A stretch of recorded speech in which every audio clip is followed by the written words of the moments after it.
I'm Kamali, taking you through some of the things people are talking about and some of the stuff they're sharing around the world on NewsFeed today. The world remembers the Rwandan genocide. Rhino poaching in South Africa in the spotlight after the death of a poacher. A communist elected as mayor of a Turkish city. And a huge snake caught and killed in the United States.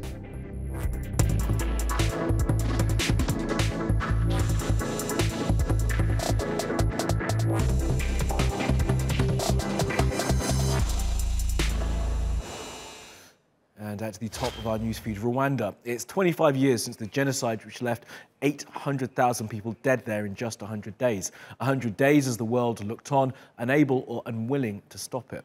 Now that's 1 person in 10 who were murdered because of their ethnicity or their unwillingness to take part in the slaughter. The French government say they will study their nation's role in what happened as the entire world pledges to learn from the horror of April 1994. Avis à tous les Guinéens qui nous écoutent, oui, à tous les Guinéens qui nous écoutent, le Rwanda appartient à ceux qui le défendent vraiment. Et vous, les Guinéens, vous n'êtes pas des Rwandais.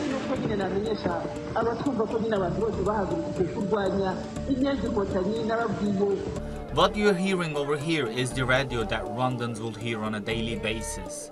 The term cockroach was used to dehumanize the Tutsis, and the radio was the Hutu government's biggest tool to incite hate. I'm Mujahid Durmas, and I'm here in Kigali on the 25th anniversary of the Rwandan genocide. We will speak to the people and find out how European colonizers created a foundation for one of the worst atrocities in the history of mankind that took place right here in Rwanda. When Rwanda fell into the hands of Belgium after the First World War, they deliberately instrumentalized ethnicity to strengthen their hand and gain total control over the country. Tension and division was created among the majority Hutus and Tutsi minorities. As part of Belgium's divide and rule strategy, they adopted policies based on a play of power. First, they supported the Tutsi monarchy and assigned local chiefs to be Tutsis. But after the country gained its independence, the Hutus were given prominent roles within the government. The Belgian rule also forced locals to identify themselves by the tribes that they belonged to, and they distinguished the population by their physical features, the shape of their nose, the size of their eyes, and height. The growing hate created between the two sides led to the next 30 years to pass amid violence and bloodshed, causing a massive flow of refugees into neighboring countries. By the mid-1960s, thousands were killed and more than half of the Tutsi population was said to have fled Rwanda, while the Hutus continued to consolidate power. Meanwhile, the other formal colonial powers also began exercising influence in the country, specifically France. So let's just stop for a moment to understand what was going on in post-colonial Rwanda. The Belgian colonization of the country created a socio-political elite who spoke French and adopted French culture. Taking advantage of this, France became a dominant power within the country. Meanwhile, the Tutsi refugees in Uganda embraced the English language and culture. This is why the Hutu-led government considered Tutsis as an Anglophone threat to their Francophone rule, and they heavily relied on the French support to guarantee their sovereignty. The ongoing discrimination against the Tutsi refugees pushed them to establish the Rwandan Patriotic Front, and in 1990, under the leadership of Paul Kagame, they entered Rwanda. Threatened by the presence of RPF, the French-backed Rwandan government desperately called for help. In response, France sent troops on a short-term humanitarian mission, but they ended up staying there for 3 long years. France trained and equipped the Rwandan government army. It was the same army that will be the vanguard in the genocidal campaign against the Tutsis. So the France, not did they supply the arms only, but they came physically to Rwanda. The Belgians came physically to Rwanda, and they went to the war field. right, let's take a look at some of the other things that have caught our eye on social media.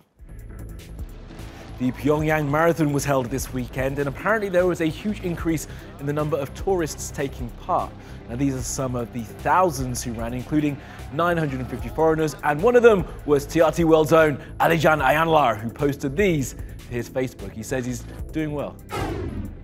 And Beyonce is trending because, well, she's Beyonce, and also because she may be about to get a Netflix doco, and because it's being reported that she turned down a collabo with Reebok and went with Adidas for her clothing line because the Reebok team was not racially or culturally diverse enough. Apparently, Reebok did not have a single black person as part of their team to do the presentation. Beyonce has teamed up with Adidas to develop her Ivy Park.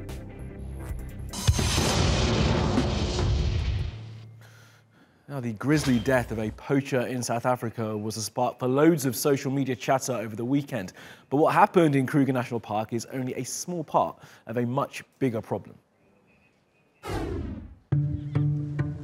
Animals at South Africa's Kruger National Park are not aware of any anti-poaching laws, but that didn't stop them from taking matters into their own hands. A suspected rhino poacher was killed on the 2nd of April by an elephant and then eaten by lions, according to authorities. His family requested a search for his body, and all that was found was his skull and a pair of trousers. His death has sparked debate on social media. This is too good. I had to post it twice. Finally, a little justice for the victims. Others say the problem of poaching is far bigger than one man. Rhino poaching is big business in South Africa. The country is home to more than 80% of the world's rhinos. Between 2007 and 2014, illegal poaching increased by 9,000%, and since 2008, more than 7,000 rhinos have been hunted illegally. The animal's horns are highly prized in some Asian countries, with people claiming the ivory has health-boosting properties. The New York Times has reported that a pound of rhino horn sells for $9,000 in China. The good news is that poaching in South Africa has been on the decline. 200 less incidents were recorded in 2018 from 2017, according to Save the Rhino charity. But endangered species like the rhino still have plenty to fear, because poachers will continue to risk their lives for the animal's horn.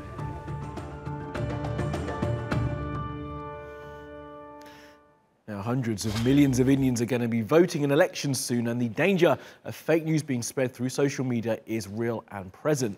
Nia is in New Delhi, and she's going to tell us what some of these social sites are doing to try and make sure they are not part of the problem. India's 900 million eligible voters will be electing a new government over the next 2 months. Now, 50% of the country's electorate is online, has access to the internet either on their phones or at their homes, which is why the problem of fake news is the big monster in the Indian election. Here's what WhatsApp is doing to tackle the spread of misinformation. It's launched a fact-checking service called Checkpoint Tipline, where I as a user can forward any kind of suspect information or forward that I receive to this number, and their local partner Proto will tell me whether or not that message is true, false, or unverifiable. And if you dig a little deeper though, this is the disclaimer that Proto has put up on its website that claims that this service is going to be used to gather data for research and is not a helpline that will be able to provide a response to every user raising questions about the impact of a service like this and whether or not it will actually even help tackle fake news in India. Facebook, on its part, took down about 687 pages and accounts over the last few weeks. A majority of them, about 500 plus, were linked to India's main opposition party, the Congress. 15 of these pages linked to India's ruling party, the Bharatiya Janata Party. Now, these accounts weren't taken down because they were spreading fake news, but because they were trying to hide what they were doing and who they were linked to. But if you dig a little deeper again, this is what you'll find. Now, Congress's 500-odd pages had about 200,000 followers. BJP's 15 pages had about 2.6 million followers, and this tells you how much importance parties are giving to social media in reaching out to voters. The Congress is spending about $39,000 on these pages, and the BJP is spending about $79,000 on its 15 pages as well. Now, websites like Boom Live are also helping tackle the spread of fake news. Here are, this is their homepage. You can see all the links here are linked to the elections, how they're photoshopped pictures doing the rounds. There are viral fake news stories that are also being shared by various political parties and their followers. And here's a live example. An actress, Koena Mitra, put out a picture where she claimed that Pakistani flags were spotted at a Congress rally in India. And here's someone who's fact-checking her, saying those are not Pakistani flags. They are actually flags belonging to an Indian political party. And that tells you how easy it is to be taken in by misinformation and how important it is to tackle responsibly the spread of fake news in the Indian election. Okay, spin around the world now for some other stories you need to know this Monday.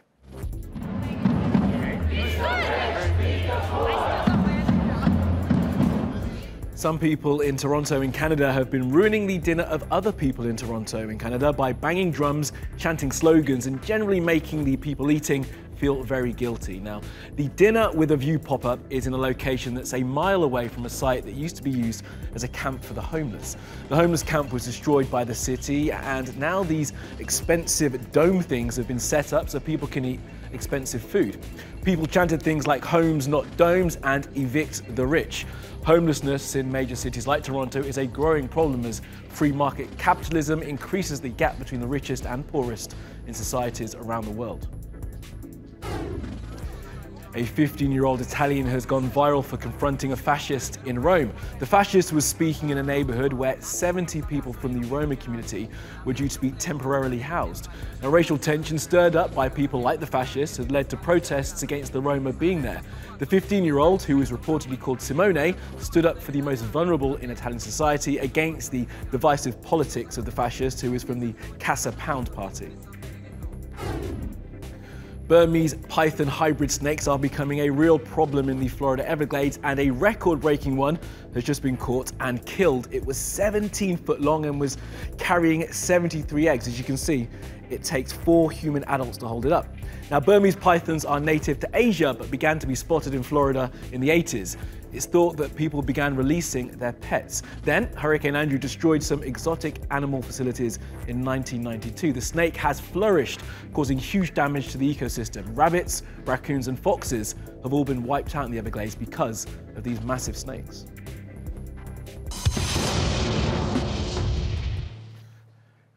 Now, local elections last week in Turkey threw up quite a few unexpected results, and one of them was the election of a communist as mayor of a city.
Well, I would have voted for that mustache if nothing else. And in animals doing stuff, we have 2 animals who are going home.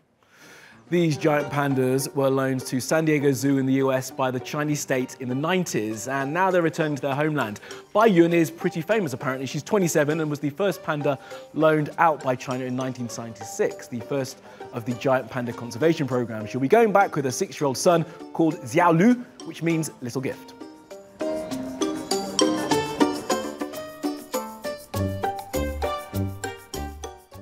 Be all from the NewsFeed team. Reach out to me with your questions, comments, complaints and suggestions. I'm at Kamali Melbourne. You'll find us 24/7 on YouTube. Be sure to subscribe to our channel, and you can follow me on Instagram and Twitter. Follow, subscribe and all that. See you again tomorrow.